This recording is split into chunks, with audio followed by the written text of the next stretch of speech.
중학교 시절에 저는 교회 수련회 중에 재미난 프로그램 하나를 경험했습니다. 그것은 모의 재판이었습니다. 수련회 중에 일어날 수 있는 이런저런 사건을 가정하여서 그 시시비비를 가리는 모의 재판을 했는데 저는 변호사 역할을 했었습니다. 비록 잘하지 못해서 금방 역할이 바뀌기는 했지만은요, 재판에 임했던 그 당시 모든 친구들이 열ጥ게 토론하고 저마다의 역할에 충실하면서 참 즐거워했던 그런 기억이 아직도 생생합니다. 저는 우리들이 이 세상에서 맡은 모든 역할들이 일종의 그림자 연극과 같다라고 생각할 때가 있습니다. 그것은 마치 모의 재판에 나온 판사가 진짜 판사가 아니고 변호사도 진짜 변호사가 아닌 것과 같습니다. 모의 재판이 아니라 진짜 재판정에서 재판을 진행하는 판사나 또는 변호사도 본질적으로는 마찬가지입니다.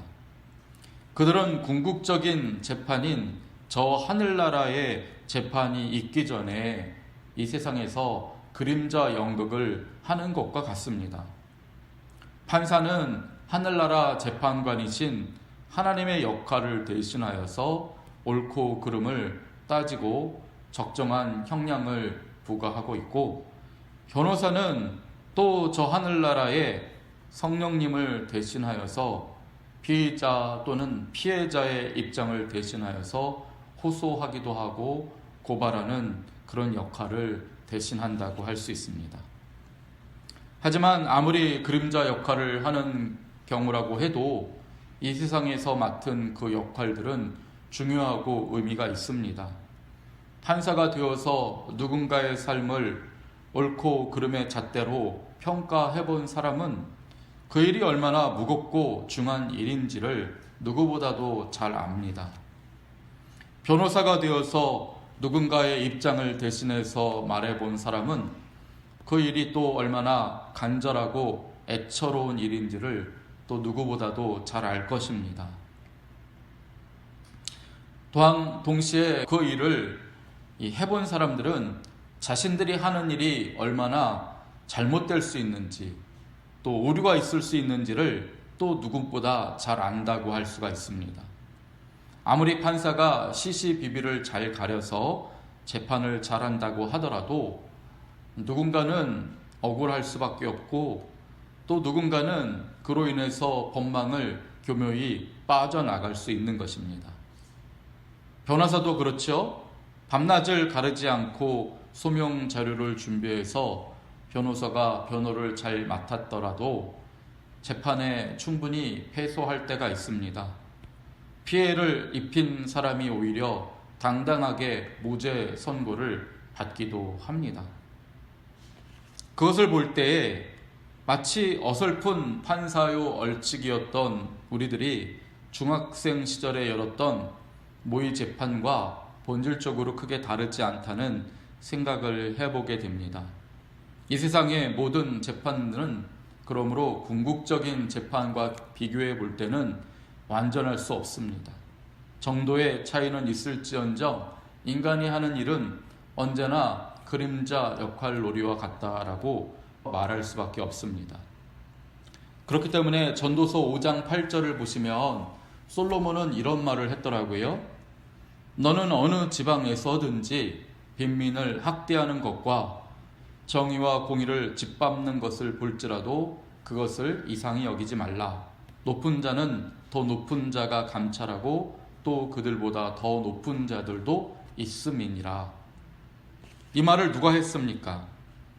한때 진짜 어미를 찾아달라고 재판정에 나온 두 여인의 재판에서 명쾌한 판결을 내림으로써 명성이 자자해졌던 그 솔로몬 왕입니다. 그런 판사요 재판관인 솔로몬조차 뭐라고 말합니까? 어디든 빈민은 학대를 받고 정의와 공의는 짓밟힌다는 것입니다. 세상의 재판은 완전할 수 없음을 솔로몬 왕이 스스로 인정하는 말이라고 할 수 있습니다. 그런데 솔로몬은 이 말씀에 덧붙여서 높은 자는 더 높은 자가 감찰한다고 했습니다. 그는 아마 저 하늘나라에서 일어날 궁극적인 재판을 소망했기 때문에 그런 말을 했을 것 같습니다. 세상에서는 아무래도 완전할 수는 없습니다. 그러나 그 모든 일들 통해서 소망할 수는 있습니다. 언젠가 우리가 저 하늘나라의 궁극적인 심판대 앞에 서게 되면 완벽한 시시비비가 가려지게 될 것이고, 억울한 자의 그 억울함은 신원될 것이며, 악한 자의 그 악은 백일하에 드러날 것을 기대하는 것입니다. 그때의 죄는 하나도 남김없이 진리의 빛 아래서 드러나게 될 것이고, 학대받던 사람들은 그때 비로소 모든 원한을 풀게 될 것입니다. 그날을 바라보는 우리들은 그러므로 이 세상에서 억울한 일을 당했다고 해서 식음을 전폐할 필요도 없고요. 또는 반대로 나는 자신 있다며 정의로운 척할 필요도 없습니다. 다만 우리는 오늘 우리가 맡은 인생의 역할들에 최선을 다할 뿐입니다. 저 하늘나라의 완벽한 기준에서 봤을 때 부끄럽지 않는 오늘 하루를 살아가기를 바라며 최선을 다하는 것, 그것이 아마 현실적인 지혜가 아닐까 생각합니다. 오늘 본문은 재판장을 모독하지 말라고 하십니다. 이 재판장은 물론 세상의 재판장입니다. 그러기에 그가 하는 일은 완벽하지 못합니다. 그럼에도 불구하고 재판장을 모독해서는 안 된다, 율법은 규정하고 있습니다. 왜 그렇습니까? 그는 하나님의 대리 통치자로서 그 일을 하고 있기 때문입니다. 물론 그가 맡은 그 역할은 궁극적인 재판장이신 하나님과 비교할 때는 그림자 정도에 지나지 않을 것입니다. 때로는 불의한 재판관일 수도 있습니다. 그래서 성실히 그 임무를 수행하지 않거나 심지어 뇌물받고 그릇된 판결을 내릴 수도 있습니다. 그러나 그러한 죄가 명명백백하게 드러나기 전까지는 재판장은 모독을 받지 않아야 합니다. 하나님을 대신한 자로서의 존엄과 권위를 존중받아야 한다. 이것이 율법의 말씀입니다. 본문은 더 나아가 백성의 지도자를 저주하지 말라 말씀합니다. 백성의 지도자 또한 사람이기 때문에 온 우주의 통치자이신 하나님과 비교할 때는 그저 하나님을 대신하는 그림자 정도의 역할밖에는 못합니다. 그렇기 때문에 백성의 지도자 또한 그릇된 판단으로 백성을 지도할 수 있고요. 심지어는 악한 지도자여서 백성들이 굶어 죽기도 하고 나라가 파탄이 나기도 합니다. 하지만 그 잘잘못을 가릴 분은 우리가 아닙니다. 저 하늘나라의 궁극적인 재판관이시며 진정한 지도자이신 하나님이십니다. 그러기에 명백한 죄가 드러나지 않는 백성의 지도자는 사사로운 일로 저주를 받아서는 안 되며, 또 백성들은 쉽게 지도자를 욕해서는 안 된다고 오늘 본문은 말씀하고 있습니다. 그럼에도 불구하고 오늘 우리 사회를 보면은 사람들이 너무 쉽게 지도하는 사람들에 대해 판단하고 모독하고 저주하는 것을 볼 수 있습니다. 우리나라처럼 역대 대통령에 대한 평가가 극과 극을 달리는 경우는 없지 않나 싶습니다. 그럴 정도로 어느 지도자가 누군가에게는 죽일 놈이 되고 또 다른 누군가에게는 반대편 사람이 그렇게 저주받을 놈이 됩니다. 이번에 뉴스를 보니까 야당 대표가 혐의점이 있다 하여 검찰 조사를 받으러 갔습니다. 그런데 그가 검찰에 들어가기 전에 그를 옹호하는 수백 명의 사람들이 둘러싸 이 검찰이 불의하다며 목소리를 높입니다. 그러자 또 다른 쪽에서는 그만큼 또 많은 사람들이 피켓을 들고 그 야당 지도자는 감옥에 가야 마땅하다며 시위하는 장면을 보았습니다. 도대체 누구의 주장이 옳은 것일까요? 저마다 자기가 옳다고 하면서 그렇게 피켓을 들고 에워싸고 있지만 또 그것을 보면서 국민들도 둘로 나눠지고 셋으로 넷으로 그렇게 쪼개지고 있지만은 정말 그렇게 쉽게 판단하고 결정을 내릴 수 있는 그런 문제일까요? 저는 우연한 기회에 이 문제에 대해서 양쪽이 주장하는 바를 비교적 상세하게 읽어볼 수 있었습니다. 그러자 제가 그동안 얼마나 막연하게 누군가를 판단해 왔다라는 그런 생각이 들었습니다. 무엇보다 분명해진 것은 저는 제3자로서 누가 옳고 그른지에 대해서 바르게 판단할 수 없다는 점이었습니다. 저는 절대로 알 수 없습니다. CCBB는 법정에서 가려질 것입니다. 그 법정이 비록 불완전하더라도 한 개인에 지나지 않는 저보다는 100배, 1000배 낫습니다.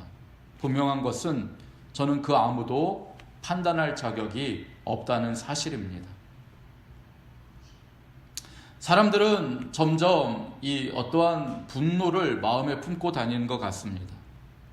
그래서 한두 가지 아는 사실을 가지고 정말 그런지는 신중하게 검증하지도 않고 사람들을 판단하려고 하고 지도자를 저주하기도 하고 재판관을 모독하려고 합니다. 그것은 성경의 말씀을 어기는 것입니다. 어쩌면 그러는 편이 자신에게 주어진 책임을 회피하는 하나의 방편이 되기 때문에 그런 것은 아닐까 하는 생각이 듭니다. 저 높은 사람도 저렇게 하는데 내가 왜 내 인생을 정직하게 살아야 해? 진실하게 살아야 해? 그런 식으로 살아가는 것이지요. 오늘 본문 29절 이하를 보시면 그러한 사람들의 마음을 아시는 주님께서 주시는 말씀이라고 봅니다. 29절 이하에 뭐라고 되어 있습니까? 너는 네가 추수한 것과 네가 짜낸 즙을 바치기를 더디하지 말지며 너의 처음 난 아들들을 내게 줄지며 너의 소와 양도 그와 같이 하되 이래 동안 어미와 함께 있게 하다가 여드레 만에 내게 줄지니라. 재판장이 어떻게 하든 지도자가 나라를 어떻게 다스리든 그들을 모독하거나 저주하지 말라고 주님이 말씀하셨습니다. 그런 말씀을 하신 주님께서는 우리에게는 뭐라고 하십니까? 추수한 것과 짜낸 즙을 바치기를 더디게 하지 말라 하십니다. 처음 난 아들들을 주님께 드리고 소와 양도 그렇게 하라고 하십니다.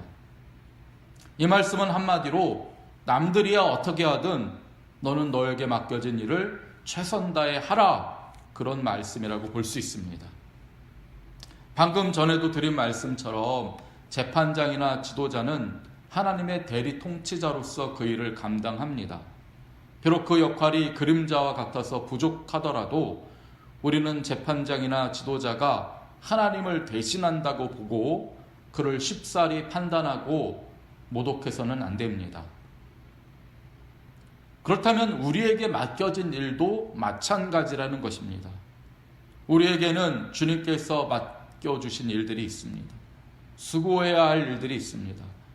그것이 어떤 일이든 직장의 일이든 사람을 키우는 일이든 교회를 부흥시키는 일이든 그 모든 일은 하나님께서 이 세상에서 우리에게 맡겨주신 일입니다.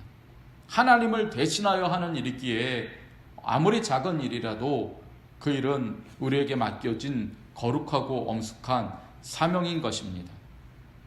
남들이 어떻게 하든 설령 지도자, 존경받아야 할 사람이 잘못할지라도 남들이 어떻게 하든 나는 내게 맡겨진 주님의 그 일에 부족함이 없도록 해야 마땅하다는 것입니다. 그렇게 땀을 흘린 뒤에 결실을 얻어서 주님께 드려야 한다라고 주님은 말씀합니다. 그 일을 했다고 칭찬받을 것도 없고 상 받을 것도 없습니다. 우리는 그저 주의 종이기에 우리 할 일을 다할 뿐입니다. 그럼에도 주께서는 우리가 이렇게 살아갈 때에 인생의 마지막 순간에는 우리를 반겨 맞아주시고 상급까지 주신다고 약속하셨습니다. 그러므로 그때 우리가 받을 상급과 칭찬은 놀라운 은혜요, 자격 없는 자에게 주시는 큰 사랑이 아닐 수 없습니다. 주께서는 오늘이라는 하루를 우리에게 맡기셨습니다. 남들이야 어떻게 하든 우리는 우리 할 일에 최선을 다합시다. 주님 앞에 부끄럽지 않은 오늘 하루를 살아내는 저와 여러분이 되시기를 주님의 이름으로 축원드립니다. 아멘. 기도하겠습니다. 주님, 오늘이라는 소중한 하루를 주시니 감사합니다. 이 하루를 남들이야 어떻든 상관하지 않고 우리가 묵묵히 잘 감당하게 하옵소서. 그래서 주님께 드릴 열매들이 주렁주렁 열리는 우리의 삶이 되게 하여 주옵소서. 훗날 우리를 안아주시고 잘하였다고 칭찬해 주실 예수님 이름으로 기도드립니다. 아멘. 아버지 하나님, 은혜를 감사드립니다. 주님, 오늘이라고 하는 소중한 하루를 저에게 주시니 감사합니다. 남들이 어떻게 살던 판단하고 잣대를 들이느라 인생을 낭비하지 않게 하여 주시고, 아무리 작은 일일지라도, 남들이 볼 게 보잘것없는 일일지라도 주께서 맡기신 이 사명에 최선을 다할 수 있게 하여 주시고, 주님 앞에 드릴 것이 있는 인생 되게 하여 주옵소서. 주님께서 요구하실 때 아낌없이 열매들을 내어드릴 수 있는 그런 인생을 살게 하시고, 이를 다한 뒤에 내 자신을 드러내지 않는 참된 종의 삶을 살게 하여 주옵소서. 그리하실 때에 주님께서 우리의 인생의 마지막에 잘하였도다 충성된 종아 칭찬하여 주시고 상급까지 주신다고 했사오니, 아버지의 이 놀라운 은혜를